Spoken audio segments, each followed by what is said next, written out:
Hello, welcome to my review, or should I say reviews, part one of some Lush fragrances. I've decided not to review each of them individually, only because I do feel that a lot of them share a similar feel with a few differences. The reason being is, I don't know if any of you know or have been to a Lush store before or are familiar with their products, but they tend to have this very lushy feel about them. You can tell a Lush product a mile away. They're very distinct. The kind of oils they use and the way they blend them just makes them stick out a mile, really. So it's not like you're going to get a completely different fragrance from smelling one to the other, because the Lush stamp is just all over it. So I've decided to do 4 in this video. I actually used to work there. I worked there for 2 years when I lived in Cambridge, so I'm really familiar with their products. And they didn't sell perfume when I worked there though, which was a little bit annoying because I didn't get my 50% discount. I think they only had Karma, Ginger and one other one, and they were like 30 quid at the time, but I just didn't buy them then. But now they've got all this whole range of perfumes. So anyway, I digress. The ones I'm reviewing are from their Gorilla perfumes, they're called. They've done a set of perfumes they're calling Phase 2, I think, which are kind of really nicely packaged, and they're in these kind of glass, they look like medicine kind of bottles. They're pretty cool, but these are just like the black original ones that they did. So the first one is Cocktail. This happened to be one of the first fragrances I smelt of theirs, actually, not including Karma and stuff, but Lush used to have a sister company called Be Never Too Busy to Be Beautiful, and they had a shop. Had a few shops, but one of them was in Carnaby Street in London, and the shop is amazing, or should I say was amazing. It was kind of like a boudoir. It was very opulent, and they had all this makeup in like little trinkets, and everything begins with a B. They had like birdie blue eyeshadow and blip lipstick and blink, blah blah blah. Everything was B. You get the idea. But their perfumes, they had a set of about 8 perfumes, and they've brought some of them over to Lush now that B is now finished. So Cocktail is one of them. So this one, yeah, it's described as an oriental floral. It's kind of supposed to be the thing you put on before you go out. Supposed to be a nighttime fragrance. The notes of it, I'm just going to gloss over them. I'm not doing a fully in-depth review here. So you've got ylang ylang, jasmine, orange blossom, oak moss, sandalwood, rose, lavender, cinnamon, geranium, bergamot, and then citruses. So it's got quite a lot of stuff in it. It's here. So this one, the B perfumes, I call it B for short because it's too long to say Be Never Too Busy to Be Beautiful every time, but the B perfumes tended to have this kind of glamorous feel to them, even though it's just, when you walk in that shop you can smell these powder puffs, and it's like makeup-y and very rich smelling and soft at the same time. And Cocktail is kind of like the woody, spicy fragrance that Be Never, and that is now Lush, have. And I think you can still get it on the website actually. But yeah, it's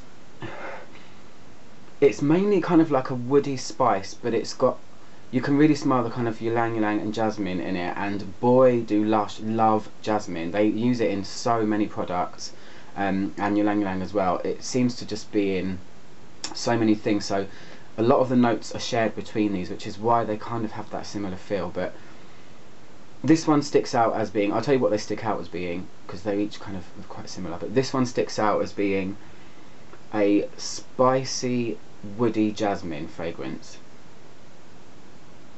with some kind of smoothness there. So the second one is Bee Scent. This was like their signature one for the store, and I actually did used to have this one as well, but I've only got this now. I'll put it on my arm.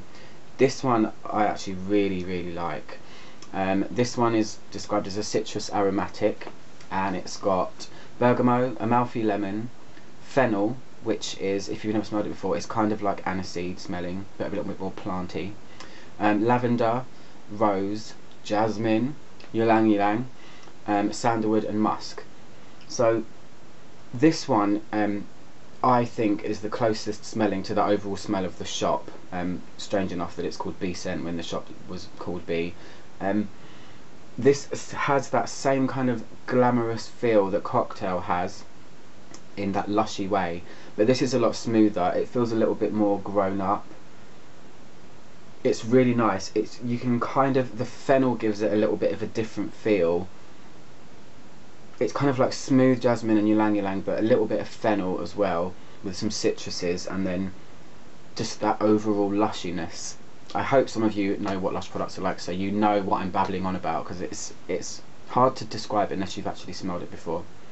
So that is B Scent. That's one of my favourite ones I've smelled from them before. So the next one is Imogen Rose. This is actually one of the newer Lush ones. This didn't come from the B shop, and it's probably my least favourite as well, unfortunately. Now I love me some rose fragrances, I really do.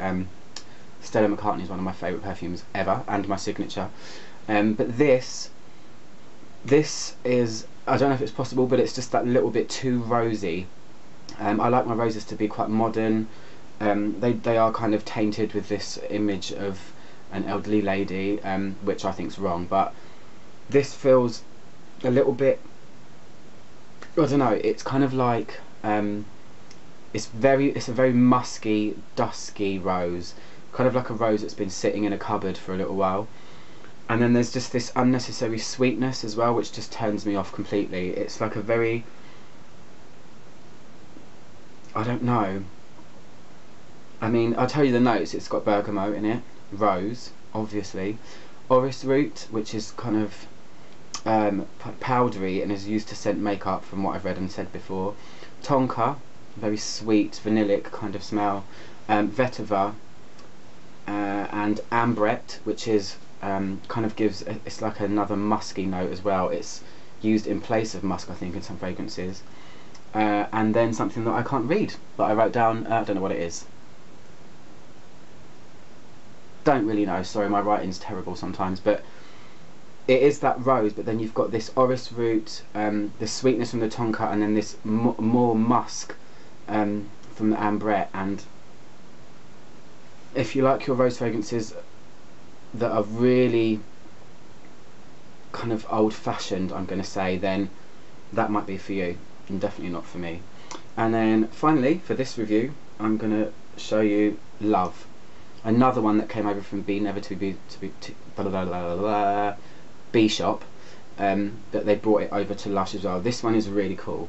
This one has bergamot, lemon, red apple, lemongrass, cinnamon, jasmine, ylang ylang, and rose again. So this one is really nice. This is kind of like the spicy apple installment to their fragrances. Still got that kind of Be Never stroke Lush feel to it, but it's, yeah, this is like a really grown up spicy apple, and I really, really like this one. It's also the most expensive one, I think, and I'm not sure why. It hasn't got anything stand out in it that's not in any of the others that are cheaper, unless it's the apple, I don't know, but yeah, I really like this one. Just having to half it there for a second just so I can get more of it up my nose. That one's kind of described as a floral fruity. I would call it a spicy floral fruity, if anything. That one's quite cool. So that's these four. I'll be reviewing another bunch in a second, but yeah, until now, that's those four. I need to wear these now because, I mean, they're just kind of sitting here with me. I need to get rid of them. So that's it. I'll see you guys soon for another review. Thanks. Bye-bye.